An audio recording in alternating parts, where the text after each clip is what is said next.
পৌরাণিক সময়ে কিভাবে রাখি বন্ধন উৎসব শুরু হলো জানেন? পৌরাণিক সময়েও রাখি পরানোর উল্লেখ পাওয়া যায়, তবে কিভাবে শুরু হলো এই প্রথা? মহাভারতে রয়েছে রাখি পরানোর কথা। একবার শ্রীকৃষ্ণের কবজিতে আঘাত লাগে, সেই সময় দ্রৌপদী শাড়ির আঁচল খানিকটা কেটে শ্রীকৃষ্ণের হাতে বেঁধে দেন। এতে শ্রীকৃষ্ণ খুশি হয়ে এই ঘটনার পর দ্রৌপদীকে নিজের বোন বলে ঘোষণা করেন এবং যথাসময় তাকে প্রতিদান দেবেন বলে কৃষ্ণ প্রতিশ্রুতিও দেন।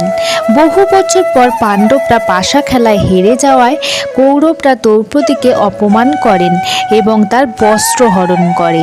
সেই সময় শ্রীকৃষ্ণ দ্রৌপদীকে রক্ষা করে এবং তার প্রতিদান দেন। এইভাবে পৌরাণিক সময়ে রাখি বন্ধনের প্রচলন শুরু হয়।